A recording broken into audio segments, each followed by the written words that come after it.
नमस्कार। राज शिक्षा शोध एवं प्रशिक्षण परिषद बिहार पटना में आप सबों का स्वागत है। जैसा कि बच्चों आप लोग पिछले क्लास में देखे थे कि हम लोग ने 2 डायमेंशनल क्लोज पैक्ड स्ट्रक्चर से 3 डायमेंशनल क्लोज पैक्ड स्ट्रक्चर बनाया था। उसमें हमने क्या किया था कि square close packing in 2 dimension से 3 डायमेंशनल स्ट्रक्चर बनाया था।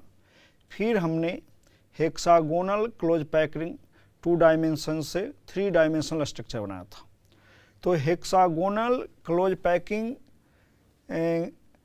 2 डायमेंशनल स्ट्रक्चर से जो 3 डायमेंशनल स्ट्रक्चर बनाए थे, उसमें हमने जो पहला स्ट्रक्चर बनाया उसमें किया क्या कि पहला लेयर के ऊपर दूसरा लेयर इस तरह से रखा कि 2 तरह का वॉइड वहाँ क्रिएट हुआ, टेट्राहेड्रल एंड ऑक्टाहेड्रल। अब यहाँ हम लोग बच्चों देख रहे हैं कि दूसरे लेयर के ऊपर तीसरा लेयर रख रहे हैं। तो जब हम लोग दूसरे लेयर के ऊपर तीसरा लेयर रखते हैं तो हम देखते हैं कि 2 पॉसिबिलिटी रहता है। एक तो टेट्राहेड्रल वॉइड कवर्ड होता है या ऑक्टाहेड्रल वॉइड कवर्ड होता है।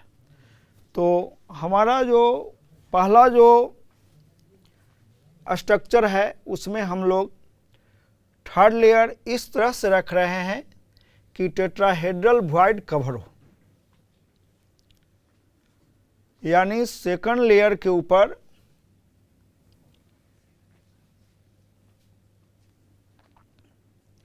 थर्ड लेयर इस तरह से रख रहे हैं कि टेट्राहेड्रल वॉइड कवर्ड हो।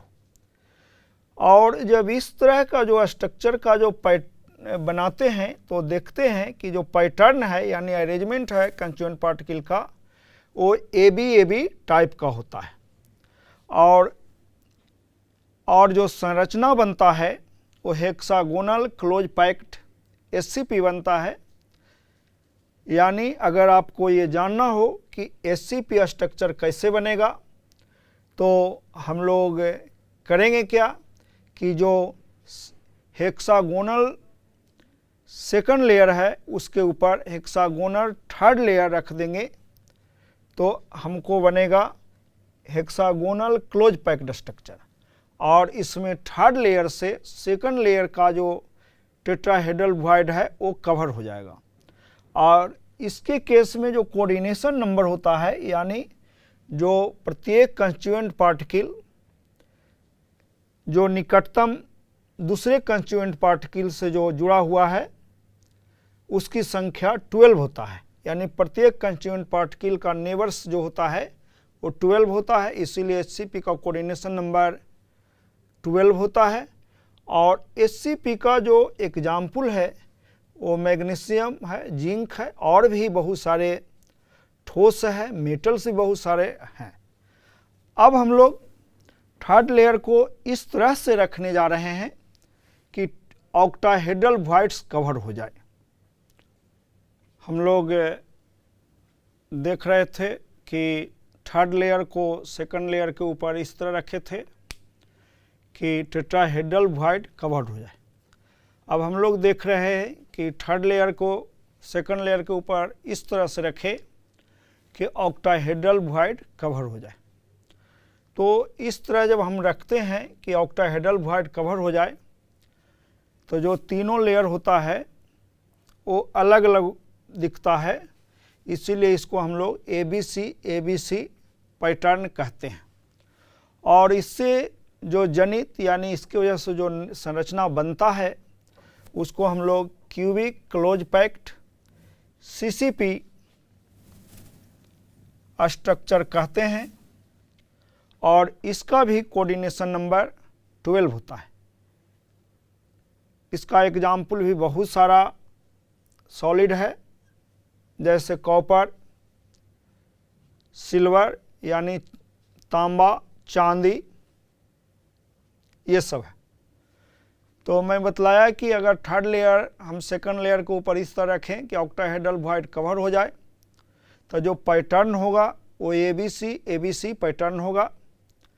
और इससे जो संरचना बनेगा उसको हम कहेंगे cubic close packed structure, CCP structure, जिसको हिंदी में बोलते हैं घन्यानिबिड संकुलित संरचना, और इसका भी coordination number hexagonal close packed structure के बराबर होगा, यानी 12 होगा।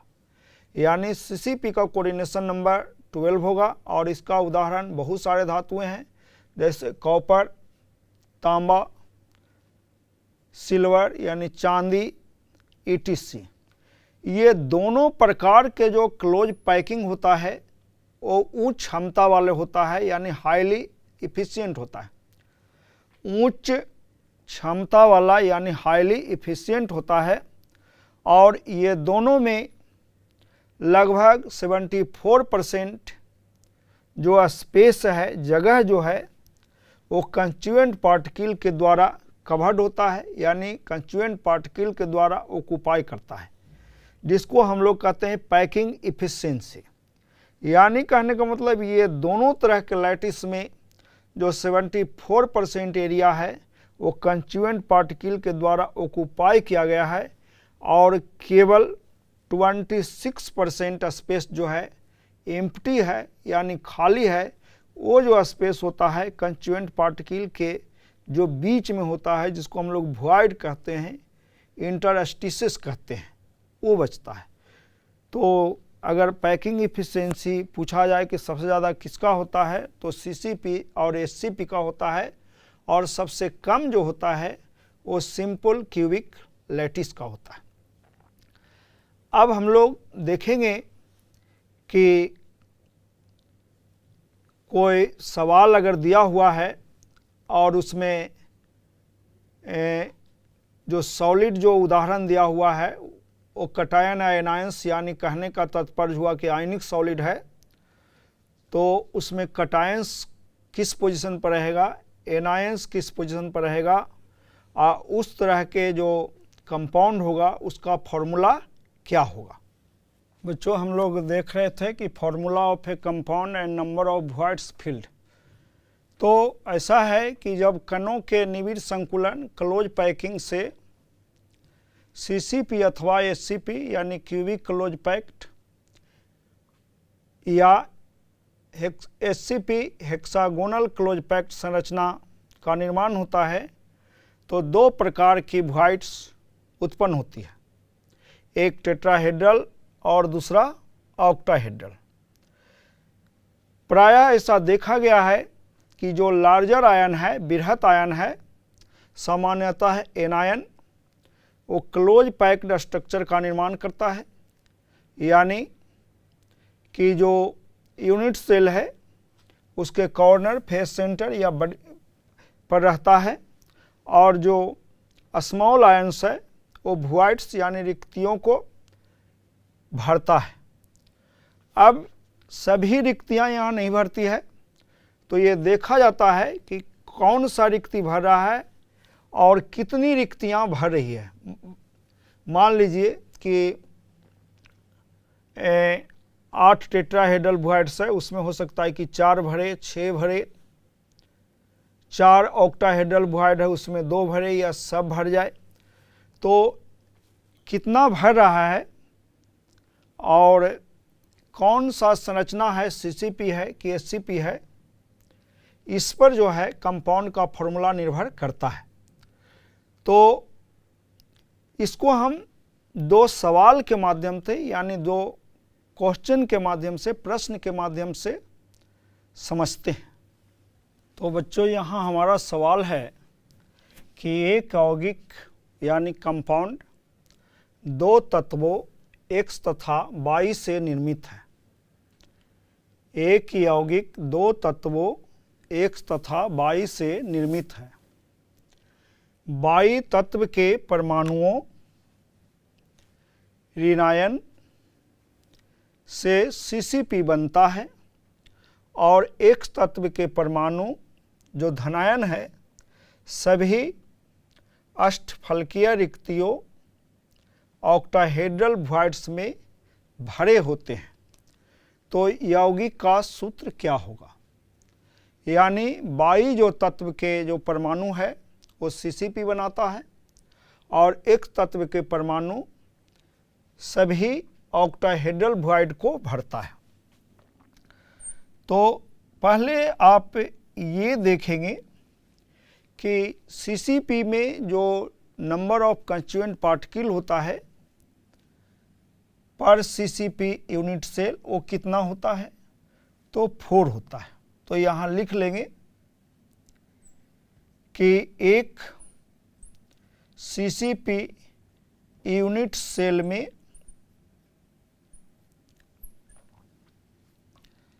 अवयवी कणों की संख्या, तो अवयवी कणों की जो संख्या इसमें होगा वो 4 होता है। इसीलिए कह सकते हैं कि तत्व Y के परमाणुओं की संख्या 4 है, जिसको हम लोग n मानेंगे और अष्टफलकीय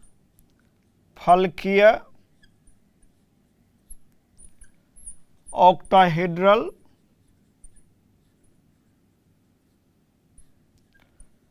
वॉइड्स की जो संख्या होता है वो n के बराबर होता है, यानी ये भी 4 होगा। इसीलिए तत्व X के परमाणुओं की संख्या भी 4 होगा। अब अगला स्टेप में आप क्या कीजिएगा कि दोनों के परमाणुओं का अनुपात निकाल लीजिए। तो तत्व X तथा Y के परमाणुओं की संख्या का अनुपात, तो बताइए बच्चों क्या होगा, 4/4 यानी 1:1। अब देखिए जो रेशियो आता है दोनों तत्व के परमाणु का, वही तय करता है कि यौगिक का फॉर्मूला क्या होगा, सूत्र क्या होगा। अतः यौगिक का सूत्र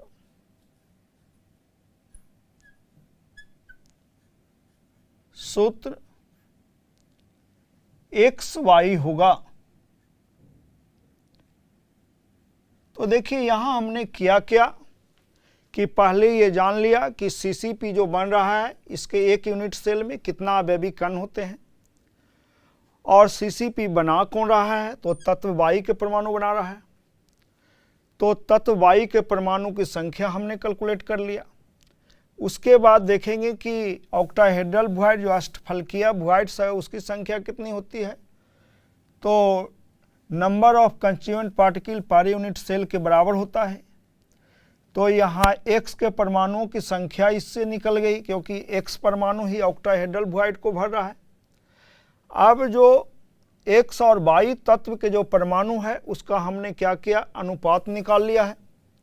तो दोनों में 4-4 है, इसीलिए अनुपात 1:1 है, और 1:1 है यानी X भी 1 है, Y भी 1 है, यानी X जो तत्व X है उसका परमाणु भी 1 आ रहा है और तत्व Y का परमाणु भी 1 आ रहा है। इसीलिए इसका जो सूत्र होगा XY होगा। अब हम लोग एक सवाल और देख लेते हैं ताकि जो थोड़ा बहुत हम लोग का कन्फ्यूजन है वो दूर हो जाए। तो बच्चों हमारा अगला जो सवाल है, तत्व B के परमाणुओं से SCP जालक बनता है, यानी SCP लैटिस बनता है, hexagonal close packing packed lattice बनता है, हेक्सागोनल क्लोज पैक्ड लैटिस बनता है। और तत्व ए के परमाणु 2-3 यानी 2/3 टेट्राहेड्रल वॉइड्स को भरता है। तो कह रहा है कि ए और बी से बनने वाले यौगिक का सूत्र क्या है। तो यहाँ देख रहे हैं कि जो तत्व बी के जो परमाणु है एससीपी लैटिस बना रहा है, तत्व ए का परमाणु जो है जितना टेट्राहेड्रल वॉइड्स है उसका 2/3 भर रहा है। तो ए और बी से बनने वाले यौगिक का सूत्र क्या होगा। तो बच्चों आप जानते ही हैं कि जो नंबर ऑफ constituent particles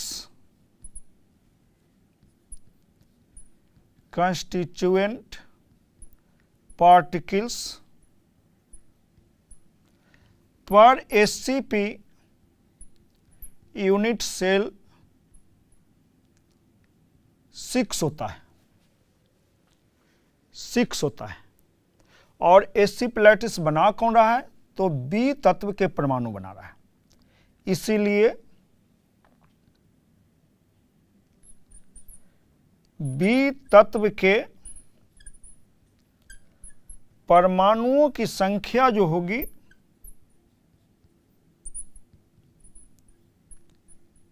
संख्या 6 होगा। और चतुष्फलकीय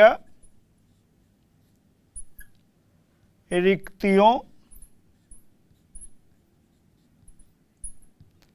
जिसको हम लोग अंग्रेजी में कहते हैं tetrahedral voids,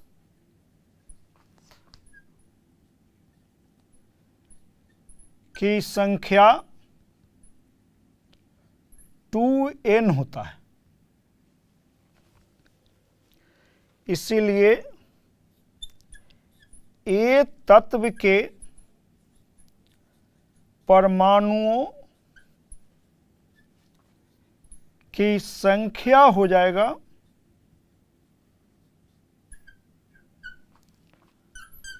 2/3 into 2n, 2/3 into 2 into 6,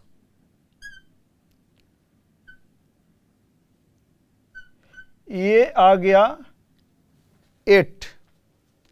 अब दोनों के तत्व के परमाणुओं की संख्या का क्या देखेंगे, रेशियो। बिल्कुल सही। तो अब हम लोग देख ले तत्व ए एवं बी के परमाणुओं की संख्याओं का अनुपात।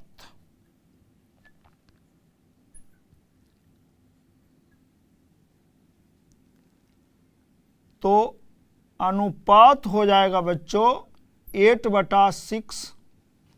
तो इसको आप काट दीजिए, 2 चौका 8, 2 तिया 6, यानी 4/3 यानी 4:3। तो ये दोनों से बनने वाले यौगिक का सूत्र होगा, अतः यौगिक का सूत्र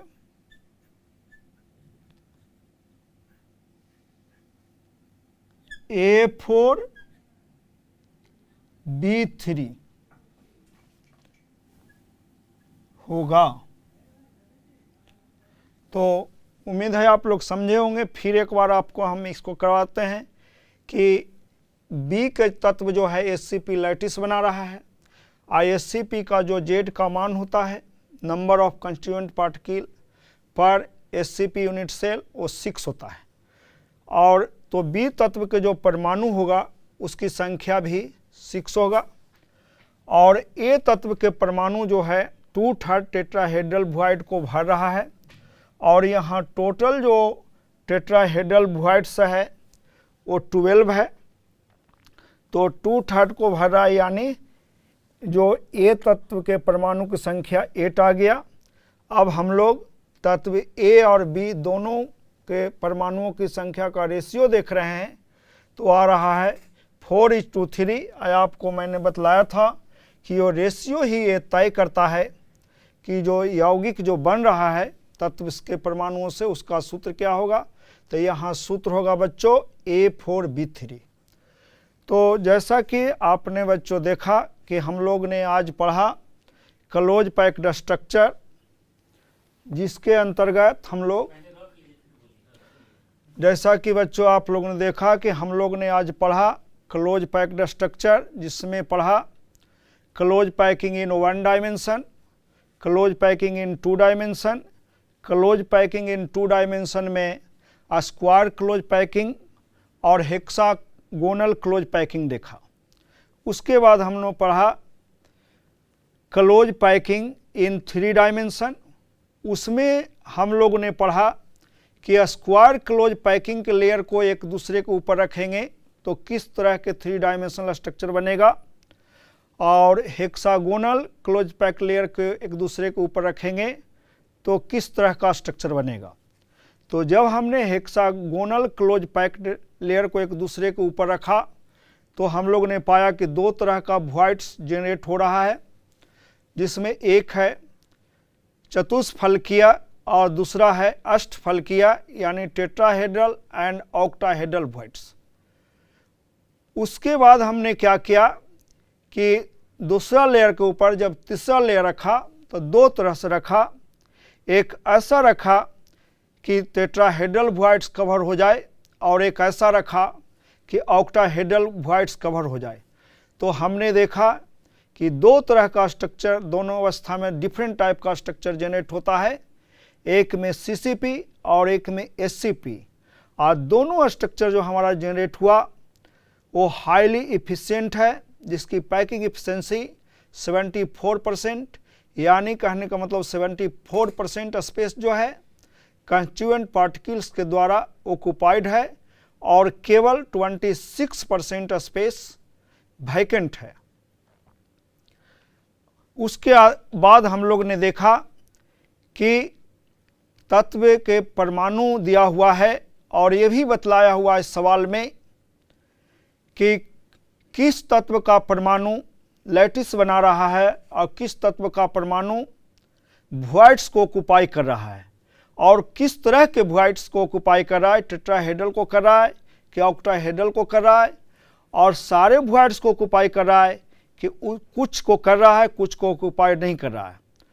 तो अगर सवाल में जो दिया हुआ है उसके अनुसार हम तय करेंगे कि कितना वॉइड्स को फील्ड किया जा रहा है किसके द्वारा, तो उसकी संख्या क्या होगा। और इसको हमने कन्फ्यूजन को दूर करने के लिए 2 प्रश्न हल किया, जिसमें एक सवाल था CCP पर और दूसरा सवाल था SCP पर।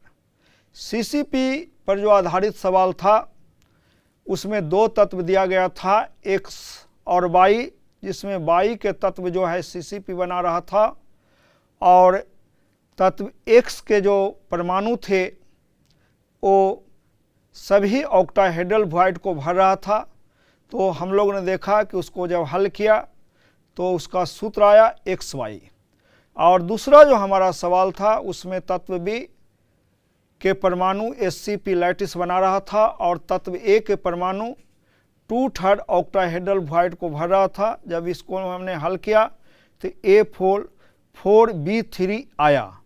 तो बच्चों उम्मीद है कि आप लोग इसको बहुत भली भांति समझे होंगे, और जो आपके इन टेक्स्ट में और एक्सरसाइज में सवाल है दिया हुआ है, प्रश्न जो दिया हुआ है उसको हल करिएगा। जहाँ दिक्कत होगा आपको मैं मदद करूँगा। और आप लोग को ढेर सारी शुभकामनाएं। स्वस्थ रहिए और फिर हम लोग अगले क्लास में मिलते हैं। तब तक के लिए ढेर सारी शुभकामनाएं। नमस्कार।